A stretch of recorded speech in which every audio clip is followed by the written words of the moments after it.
বিজয়ী জাতিরা কখনো লাশের হিসাব করে পতাকা উড়ায় না। জুলাই আগস্টের শহীদ কতজন এই তালিকার কোনো গণতদন্ত কমিশন এখনও এই রাষ্ট্র করে নাই। অধিকাংশ উপদেষ্টা এই গণ অভ্যুত্থানের অংশীদার ছিলেন না, তাদেরকে আমরা দয়া মায়া কইরা তালিকাভুক্ত করে উপদেষ্টা বানাইছি। রাজনৈতিক দল বিচারের কথা দেখেন, অলমোস্ট কেউ সিরিয়াসলি বিচারের কথা বলছে না, নির্বাচনের কথা বলছে। ইতিহাস কিভাবে বলতে হয় এবং লিখতে হয় সেটা বোধ করছি যে আমাদের মধ্যে এখনো নাই। আপনি যদি একটা ডিসকোর্স দেখেন যেটা খুব ডমিনেন্ট ডিসকোর্স বাংলাদেশের ৭১-এর, তার ভিতরে দেখবেন যে একটা ভিকটিমহুড ক্যারেক্টার আছে।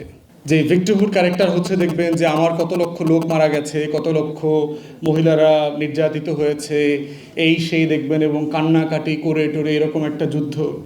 বিজয়ী জাতিরা কখনো লাশের হিসাব করে পতাকা উড়ায় না।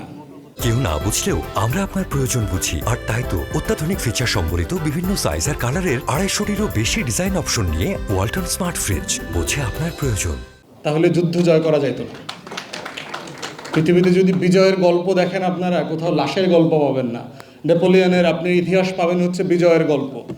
আপনি ব্রিটিশরা যখন লর্ড ক্লাইভের হিস্ট্রি লেখে, তখন সে লেখে অল্প কয়টা মানুষ কিভাবে এরকম একটা historical place, the richest enclave on earth of the century, এটাকে দখল করে ফেলছে। আপনি যদি আলেকজান্ডার দ্য গ্রেটের যুদ্ধের কাহিনী পড়েন, আপনি দেখবেন যে বিজয়ের গল্প আছে, আপনি কোথাও লাশের গল্প পাবেন না। কিন্তু এটা এমন একটা বিজয়, এটা যে কারণে করেছে, কারণ যারা ডিসকোর্স ক্রিয়েট করেছে তারা এই যুদ্ধের অংশ ছিল না, তারা এই বিজয়ের অংশ ছিল না। তারা এটাকে নিয়ে ব্যবসা করেছে, চেতনাবাজি করেছে, এবং চেতনা ব্যবসা করতে গিয়ে যেটা হয়েছে, প্রচুর মিথ্যাচারের আশ্রয় নিতে হয়েছে। এই মিথ্যাচারের একটা হচ্ছে তার ভিকটিমহুড। বাংলাদেশের কোথাও কোনো জায়গায় আপনি কোনো অঞ্চলের স্মৃতিসৌধে অথবা জায়গাতে, মেমোরিয়ালে, ওই অঞ্চলের যুদ্ধে কজন ভাই বোন শহীদ হয়েছেন তার কোনো তালিকা পাবেন না। কিন্তু আপনি দেখবেন এই সংখ্যার একটা বিশাল রাজনীতি আছে। আপনি ভিয়েতনামের যুদ্ধে আমেরিকাতে, আপনি ভিয়েতনাম যে মেমোরিয়াল আছে, ৫৯,০০০ সামথিং প্লাস সোলজার মারা গেছে যুদ্ধে। আপনি ভিয়েতনাম মেমোরিয়ালে যান আমেরিকাতে, গিয়ে দেখবেন যে সেই ৫৯,০০০ সামথিং সোলজারের নাম সবার ওই স্টোনে নাম লিখে দেওয়া আছে। সো আপনি যদি সত্যিই বীরদেরকে স্মরণ করতেন, আপনি বীরদের তালিকা করলেন না কেন?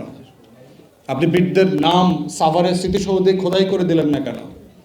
যে আমার ৮টা-১০টা বিভাগে এই এতজন ভাই বোন শহীদ হয়েছেন ৭১-এর যুদ্ধে। আমার যুদ্ধ যাদেরকে নিয়ে আপনি বীরত্বের ইতিহাসের গল্প বলছেন, সেই বীরদেরকে কি আসলে আপনি জেনুইনলি সম্মান করেন? জেনুইনলি তাদেরকে মর্যাদা দিচ্ছেন? তাদের নামটা, তালিকাটা পর্যন্ত করবার দায় যে রাষ্ট্র এখনো বোধ করে নাই, সেই রাষ্ট্র কথায় কথায় মুক্তিযুদ্ধের গল্প বলে। এই গল্পের নাম হচ্ছে ব্যবসা। এইটা বীরত্ব কথা না। আমেরিকানরা রিয়েলি তার ফলেন সোলজারদেরকে হিরো মনে করে বলেই তাদের প্রত্যেকের নাম খোদাই করে দিয়েছে। প্রত্যেকের নামে তাদের মেমোরিয়াল আছে আপনার যার যার ফ্যামিলির জায়গাগুলোতে। আপনি পেন্টাগনে যান এবং মিলিটারি এস্টাবলিশমেন্টে প্রত্যেক সোলজারের নামে আলাদা আলাদা এস্টাবলিশমেন্ট আছে, স্মারক আছে, তারা বীরদেরকে সেভাবে স্মরণ করে। ঠিক একই প্রক্রিয়া আমরা দেখতে পাচ্ছি ২০২৪কে নিয়ে। আমরা যারা এই ফ্যাসিবাদ বিরোধী আন্দোলনে ছিলাম, আমরা শুরুতে বলেছি যে অন্তর্বর্তীকালীন সরকার অনেক গুরুত্বপূর্ণ অনেকগুলো কাজ করেছে। They have brilliant accomplishments, no doubt about it. ১ number কাজটা করেন নাই। সেই ১ নাম্বার কাজটা হচ্ছে জুলাই আগস্টের শহীদ কতজন এই তালিকার কোনো গণতদন্ত কমিশন এখনও এই রাষ্ট্র করে নাই। এইটা হচ্ছে এই অন্তর্বর্তীকালীন সরকারের যদি ফেইলিউর বলেন, অথবা ইগনোর করা বলেন, অথবা ডেলিভারিকে এটা অ্যাভয়েড করা বলেন।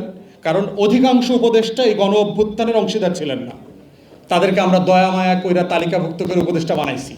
ওনারা রক্ত দেন নাই, মিছিল করেন নাই, প্রতিবাদ করেন নাই, ঘাম ঝরান নাই, স্লোগান দেন নাই, কিন্তু গণ অভ্যুত্থানের কোন জায়গা থেকে, কোন কেরামতি, কোন মোজেজার আলোকে ওনারা অনেকেই উপদেষ্টা হয়ে গেছেন। এবং অধিকাংশ উপদেষ্টা লার্জলি মোটা দাগে আওয়ামী সুশীল বলয়ের অংশ ছিলেন। তাহলে আমরা বারবার কেন বলছি যে জুলাই গণ অভ্যুত্থান নিয়ে দেখবেন যে নাটক গল্পের শুরুটা হচ্ছে যে ৭১ একটা phenomenal milestone to understand the misdeeds the history had given upon us. যে ৭১ নিয়ে যা যা হয়েছে, যা যা গল্প তৈরি হয়েছে, ঠিক একই রকম মিথ্যাচার, গল্প, নাটক, এগুলো এখন ২৪ নিয়ে হওয়া শুরু হয়েছে। এবং যত সময় বাড়বে, সৌরভ তুষার কারেক্টলি বলেছে, down the line in 5 years time, in 10 years time, তখন এগুলো শুধু নাম্বারস হবে, নাম্বারস।